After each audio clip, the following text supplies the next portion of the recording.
everybody, welcome back to the range.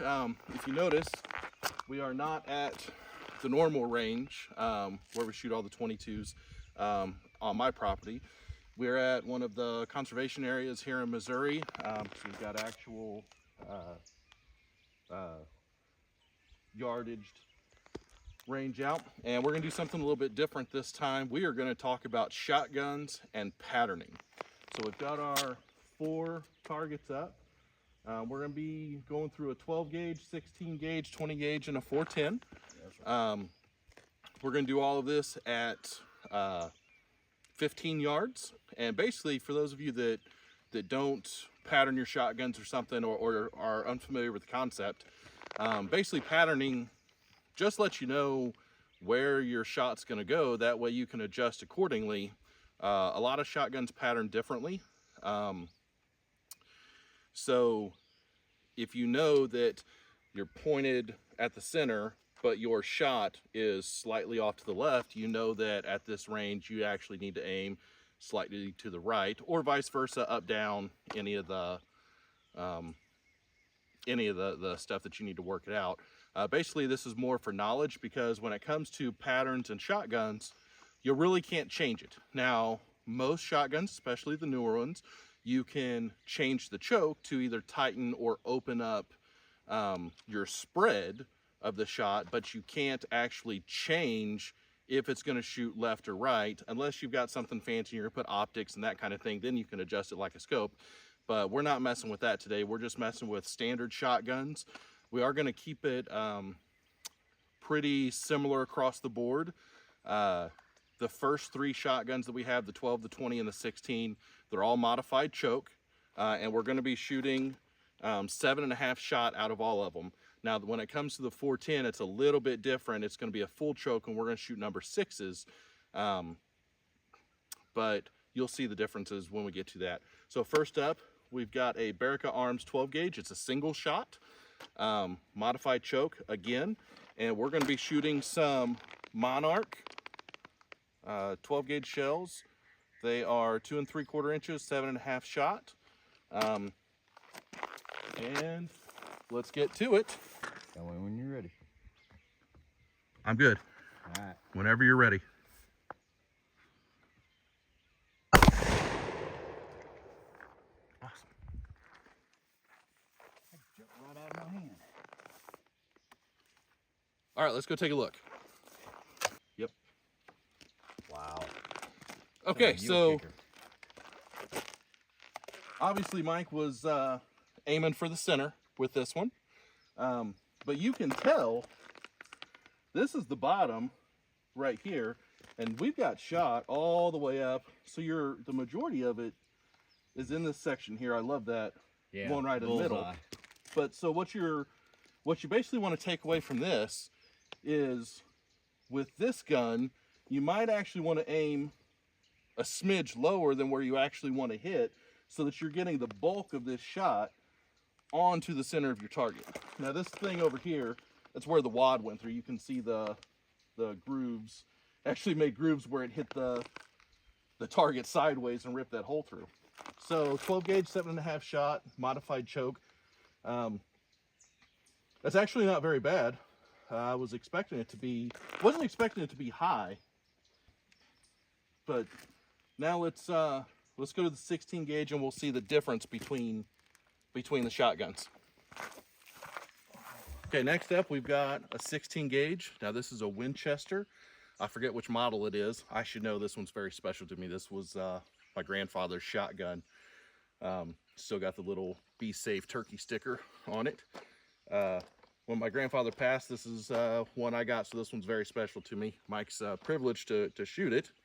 We're going to be shooting some Federal heavy field loads. Again, 7.5 shot, 2 3/4 inch, modified choke. All right.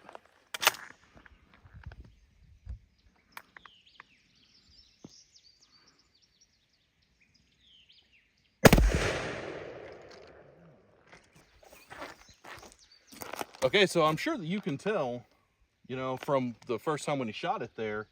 So we're still a little high, but look how much tighter that is. And that's just because the barrel of a 16 gauge is slightly smaller, of course, than a 12. but you're placing, I mean, look, that's not wad, that's all shot. That's so, turkey killing. I mean, you're about 2 inches off, maybe 2.5 or so off the center. I guess it's a 3-inch target, so that's 3 inches. So, you know, you shoot at, you know, an inch below a turkey's neck and you're blowing its head clean off. Oh yeah. Not very much spread Good for squirrels. side to side, as opposed to the 12. You know, the 12 was all over the paper. This is a good pattern right here. This is rabbit, squirrels, turkey. This is going to do it all. You just got to change up the size shot for whatever you want to hunt, of course. How did that feel when you shot it? Not bad. I haven't actually shot that thing in years. About like my 20. Yeah? Yeah. All right, well, speaking of 20, let's go do that one. Yes, sir. Okay, so now we're back with 20 gauge, Mossberg 500, Federal 7.5 shot, 2 3/4 inch. Same thing that we've been shooting for the last 2 guns. Again, same distance, same everything. Let's do the 20. This helps if you actually have the shotgun shell, huh? A little bit. We're good. Whenever you want to. Okay, so, you know, as we progress down, I'm sure that from the vantage point of the shot, you can see with these reactive targets. So again, I mean, this one is shooting a little bit lower than the 16 and the 12, but like we talked about, you know, this is shotguns are, you know, all shotguns are different. And this also helps a shooter like Mike or myself or whoever, you know how they're shooting. Again, the only difference in the 3 guns and the 3 shells that we've shot, there's some minor difference in brand, but mostly it's just been the shotgun itself. So 20 is smaller. We're working our way from the biggest to the smallest. And you guys you'll know that we skipped the 28 gauge for a couple of reasons. One, mostly it's specialized for bird hunters, like upland game, pheasant, quail, that kind of stuff, or a lot of people use it, clay pigeon, shooting, target shooting like that. And the real reason we skipped it, none of us own a 28 gauge. Yet. Coming. When we get one, I actually got a buddy that has one. When we get it, we'll add it. So again, you know, all of your shots, so we're a little bit lower. You know, your center is right about here, so that's about an inch off of the center of the target. So this right here tells you, you know, you aim right at the base of the turkey skull where it meets the neck, or even at its eyeball, and you're blowing, you know, that neck. You know, with the turkey, you're wanting that neck shot, you know, that neck to go. Squirrels. Oh, perfect. You know, that's a good headshot. You know, you're not, you know, if this is the head that you're aiming at, obviously I would want to aim more at its ear so you get this at its head, but you're not hitting, you know, shoulders are going to be right about here, so you're not getting much in the front shoulders, and there's nothing on this side, so you're not gut shooting, there's nothing in the back legs, you're not messing any of the major meat up. And if for some reason it twitches and you get a front shoulder, too much in the front shoulder, you're not losing a lot of meat. I mean, neither Mike nor I want to lose any meat, and most of you viewers are the same way.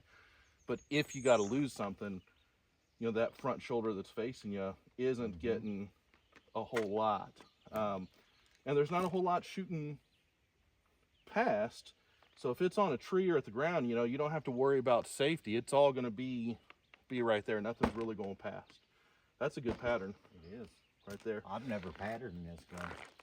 Yeah, so this is new for... Yeah, even I've hunted with this gun, I don't know for how many years, and I've never patterned it. Yeah.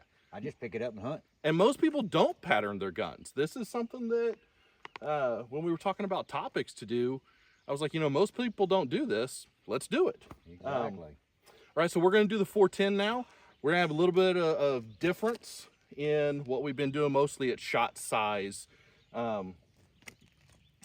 I don't hunt with 7.5 out of my 410. I wasn't just going to go buy some. Most of these we were doing what we were going to hunt with and trying to keep it the same. So let's go do the 410. Okay, so got a 410. It's a Mossberg 500. Differences here. We're shooting number 6 shot. which is slightly larger than the 7.5. It's what I hunt with the most. This has been my rabbit hunting gun for the last 20 years. Also, it's a full choke. So far, the last 3 that we've shot, they've all been modified chokes. The only difference in going down has been the size of the bore getting smaller as we've shot smaller shotguns. So this one, not only is it a smaller shotgun, but it's an even tighter choke. This one does not have, you can't put other chokes in it.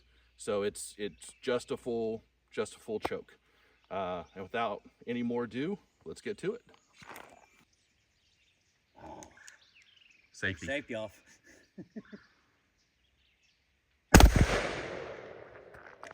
Okay, so this one obviously is shooting higher. So the 12, the 16, the 410 all shot a little bit higher. The 20 was a little bit lower. Goes back to our all shotguns are different thing. Your main group right here. So, you know, if we're talking squirrels, then a couple inches below the head. And again, we're at 15 yards. If I was going to pattern this for myself, you know, what I would recommend you do, you know, start 5 yards, 10, you know, every 5 yards you go back. And then, you know, for turkey, go back to this. Let's see how far your gun really is effective. We were keeping it the same for this video, so each shot was at 15 yards. Again, there's no stragglers or very few stragglers to the left. To